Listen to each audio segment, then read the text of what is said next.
Alrighty guys, Chicken Little, McLovin, whatever you want to call me, is here. So I'm just going to jump right into it. Most of my videos are ride-alongs, and I don't really have any beginner tutorials or anything like that on my channel. I have one, but lots and lots of things have changed since then. So I thought it was overdue to make a new one. If you're an experienced dasher, you likely already know everything I'm going to talk about, and that's fine. You can click off the video if you'd like. Maybe you'd still learn a thing or two, though, who knows. So let's just get right into it. When you very first start as a DoorDash driver, you are automatically now a top dasher. They always start off new dashers now with top dasher. Now, if you asked me what I thought about top dasher 6 months ago, I would have told you absolutely no under pretty much any circumstance. But I've kind of got a different opinion on top dasher, so let me explain. So the pros of being top dasher: Tony is going to send you a copy and pasted email saying how he wants to kiss you for taking his $2 orders. Now on top of that, you also get first priority to high paying orders. Let's say you are sitting at an Applebee's and you are a top dasher, and there is also another DoorDash driver who has, let's say, a 20% acceptance rate. Now if Applebee's suddenly got an order, it's going to send it to the top dasher. It is not going to send it to the non-top dasher. So honestly, that is a very, very good incentive. Another good benefit is that you can dash whenever you want to. You don't have to make a schedule. And if your area is tight for letting people in, if it's always gray, this could be a really good bonus. But for some people, it pretty much lets them dash whenever they want to anyways. But the cons are very obvious. Now you have to maintain a 70% acceptance rate and a completion rate of 95%. Now the completion rate isn't really hard, just fulfill basically every order unless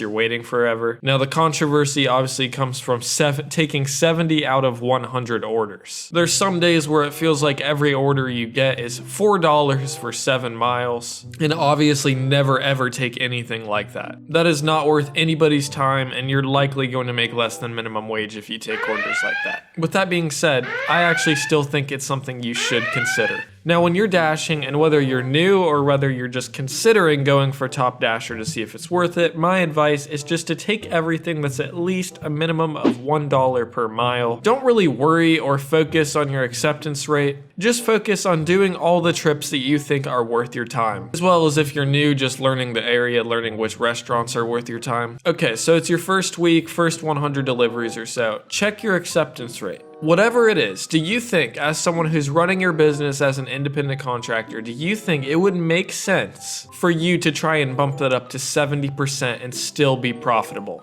If you're taking everything that's making you profitable and your acceptance rate is at 20%, top dasher is not worth it, because that means there are likely too many cheap orders in your area to even try for it. But if your acceptance rate is, let's say, 50%, and if you're in an area where the orders, most of them aren't that bad, then maybe consider trying to go for it. Receiving priority orders could be a game changer, but like I said, it's not worth it if you have to take a bunch of orders that aren't worth your time. Let's say $4 for 4 miles, that's really bad. So if you have to take a lot of orders just like that, then likely it is not going to be worth it. I'm actually going to go for top dasher next month, just for the purpose of content, to be able to truly let you guys know my experience with everything and if it's worth it. So that's going to be insane, but I'll for sure make a video talking about it after that. Now I'm going to give you some advice on actually taking orders. Of course, $1 per mile is the minimum that you ever want to take. Don't go any lower than that. And let's talk about tips as well, because tips will likely be the majority of your pay. DoorDash will pay you $2.25 for orders that are going nearby, or DoorDash will pay you all the way up to $4. I've even seen it go higher than that for orders that are going very far distances. People do not tip in cash very often, right? I've got nearly 3,000 deliveries myself, and I've maybe got 5 cash tips. Never ever bank on someone tipping you cash. If you see an order that is $3 or $4 and you think, well, maybe they're gonna tip in cash, don't ever assume that, really. I mean, you're setting yourself up for disappointment. DoorDash often hides your tip if it's a high tip. A good example is right here. I saw this Walmart order for, I think it was $11 for 6 miles, and I took it. Now, I was completely happy with whatever the payout was going to be. I know that I was going to be driving 6 miles, and I knew that I was going to be making at least $11. Now, if it was just $11, I would have been okay with that. But as you can see right there, when I completed the order, it turned into $19.50. My best advice to you is just to make your decision based completely off the order screen. DoorDash plays a lot of tricks, and it's really shitty practice for them to keep hiding tips like this. But when things like this happen, you have to adapt. You see an order on your offer screen, make your decision based on that. Don't just bank on like, oh, maybe there's going to be a hidden tip. I've done this before, and oftentimes it just leads you to disappointment once again. Consider a hidden tip as just a nice bonus for an order that you were already gonna take. Now, speaking of Walmart, that's my next topic, because DoorDash is not just food delivery. The majority of orders are food delivery, but not all of them, because as of September 2021, right now, Walmart grocery delivery is still with DoorDash. And for the most part, the orders aren't great, and that's really nobody's fault but maybe DoorDash or Walmart. So don't get mad when you see an order from Walmart where there very clearly is not a tip, because a lot of the times the customers will order through walmart.com and they do not let anybody know that it is going through DoorDash. What this does is they probably think it's an employee who's paid hourly or possibly a UPS driver. I really don't know, but they don't know it's DoorDash a lot of the times. But anyways, again, like my best advice is just look at the order and make your decision based off the offer screen, because sometimes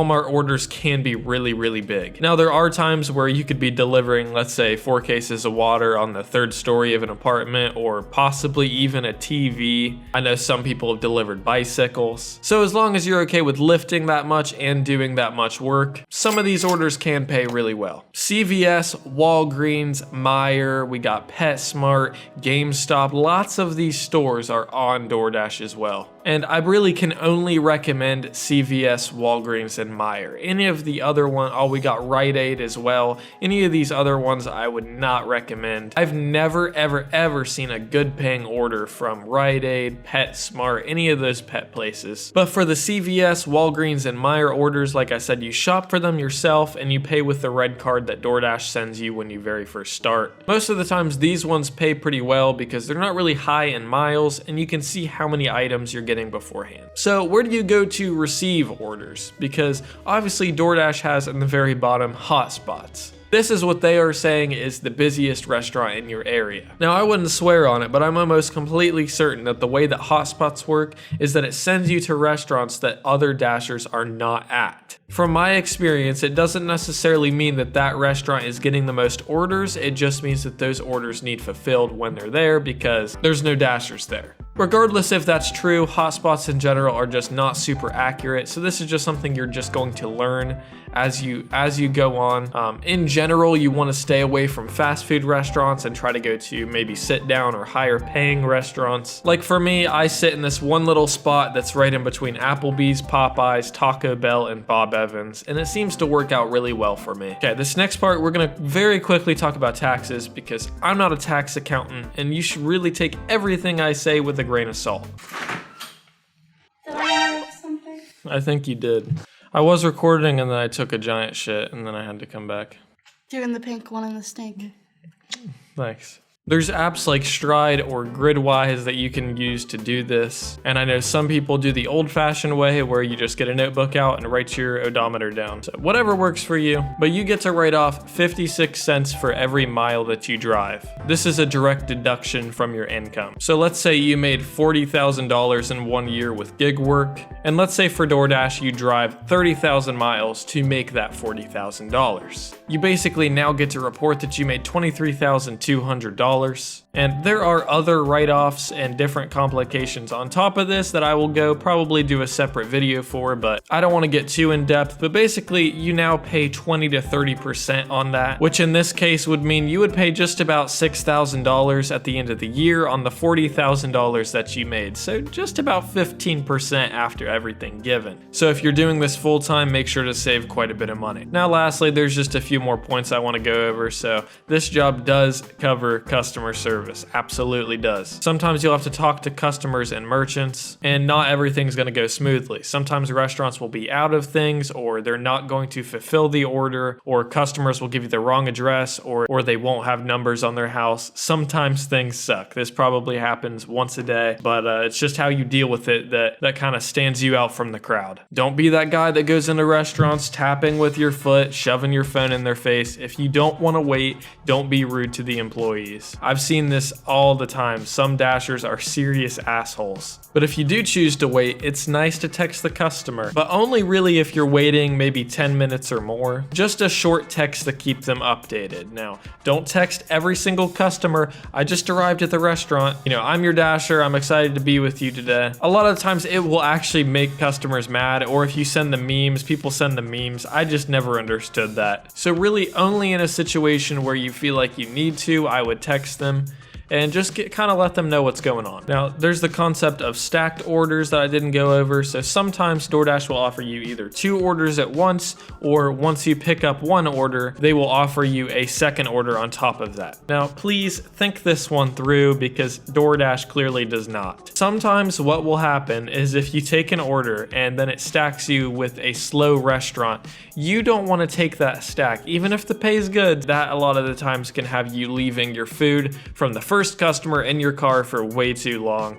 And you don't want to be serving cold food. And lastly, know your worth. That is a very, very important thing to know. Now, cost of living varies and income varies. On average, I make about $20 an hour in my market with DoorDash, but I also live in a fairly cheap area. I'm in Ohio. I'm in a small town in Ohio. My rent's pretty cheap and gas is under $3. But there's people in Cali who are doing DoorDash making, $30, $35 an hour. But don't let that discourage you, because in some cases their rent or their mortgage could probably cost more than all of your monthly bills combined. So really everything works out. And again, there's some people who make $15 an hour or less but live in extremely cheap areas. My point is that every market's different and you set your own goals. You decide how much money you're trying to make. If you only need to make $600 a week, make $600 a week. You could work, 5 days, make $120. If you think you can make more, make more. You just set your own goals. This job is good pay for what it is. I mean, at the end of the day, it's food delivery. It is, in theory, an entry-level job that we have so much flexibility over, and most of the time we make good money. Sometimes it sucks, but that's gonna do it for this video. It was kind of a long one. I mean, I'm sure it was really long, but if you guys learned a thing or two, make sure to drop a subscription, and yeah, that's all I got. See you guys next time. Dash on.